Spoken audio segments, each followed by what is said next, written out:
Olá, queridos irmãos da Igreja Batista Central de Porto Alegre. Seguimos aqui na nossa jornada de meditações diárias para não perdermos o nosso vínculo como igreja, uma vez que a gente não pode nos reunir presencialmente, mas vamos seguindo nossa reunião espiritual mesmo nas nossas casas.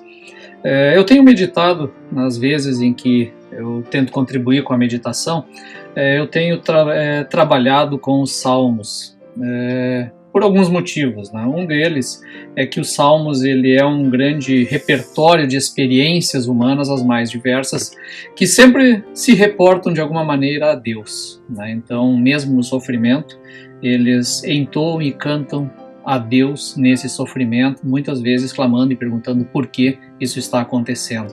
Eles também cantam em momentos de alegria, eles estão sempre criando, compondo algum poema e alguma canção relacionado a momentos chave de suas vidas. Então eu acho que por esse motivo ele já nos apresenta um bom repertório. Mas tem mais uma questão, né? E tem uma raiz histórica e teológica. Não se sabe exatamente quando o livro de Salmos ele foi compilado e organizado da maneira como nós temos ele hoje, né? Ele não existia um livro de Salmos no Antigo Testamento, enquanto eles estavam ali vivendo as suas experiências, né? Provavelmente eles entoavam determinados cânticos compostos por personagens diversos, né, no templo, mais tarde nas sinagogas, mas não existia o livro de Salmos, né? Esse saltério foi organizado depois. E não sabemos exatamente quando aconteceu, né? Alguns acham que foi Esdras, o que eu acho meio forçado, né? Mas com certeza é uma organização bem tardia, né, dentro da história bíblica, ou seja, se acredita que ele tenha sido organizado lá pelo século IV antes de Cristo, quando já foi terminada a escrita de todo o Antigo Testamento. Então alguém ou alguns grupos juntaram esses salmos, todas essas experiências em um único grande livro.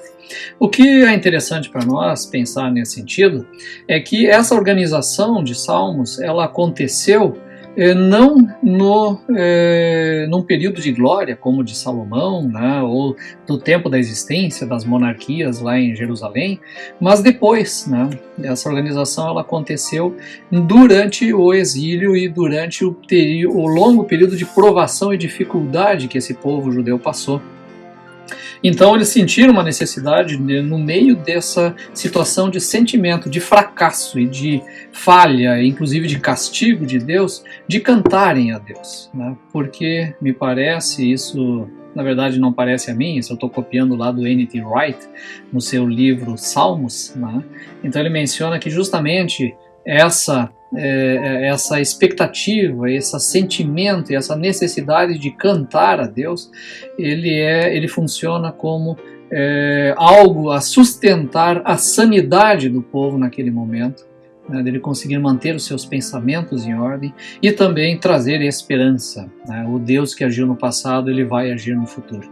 Então eles cantavam, né? E o adágio popular ele diz que quem canta os males espanta, e isso acho que pode ser tomado como uma verdade para o salmista, para aqueles que fizeram a compilação desses salmos, e também é para nós em todas as circunstâncias em que estamos vivendo e que já vivemos no passado e que vamos viver no futuro também.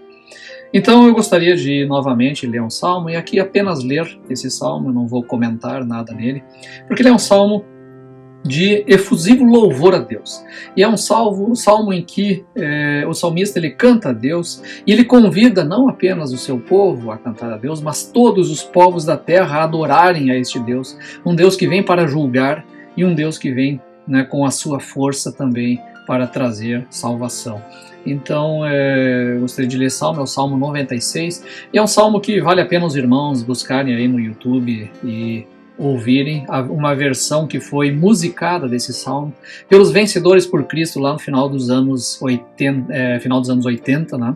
Então procurem ali Salmo 96, Vencedores por Cristo. Então ouçam, vocês vão lembrar que vocês cantavam isso também na igreja. Vamos lá então. Cantai um cântico novo ao Senhor, cantai ao Senhor todos os moradores da terra. Cantai ao Senhor, bendizei o seu nome, dia após dia proclamai a sua salvação. Anunciai sua glória entre as nações e suas maravilhas entre todos os povos. Porque o Senhor é grande e digno de ser louvado, mais temível do que os deuses. Porque todos os deuses dos povos são apenas ídolos, mas o Senhor fez os céus. Glória e majestade estão diante dele, a força e formosura no seu santuário. Tributai ao Senhor, as famílias dos povos, tributai glória e força ao Senhor. Tributai ao Senhor a glória devida ao seu nome, trazei ofertas e entrai nos seus átrios. Adorai o Senhor na beleza da sua santidade. Tremei diante dele todos os habitantes da terra. Dizei entre as nações, o Senhor reina. Ele firmou o mundo para que não seja abalado. Ele julgará os povos com justiça. Alegrem-se os céus e regozije-se a terra. Ruja o mar e tudo o que nele existe. Exulte o campo e tudo o que nele há. Então todas as árvores do bosque cantarão de júbilo, na presença do Senhor, porque ele vem julgar a terra e julgará o mundo com justiça e os povos com fidelidade. Que este Deus que vem julgar os povos e que vem salvar os povos nos abençoe. Amém.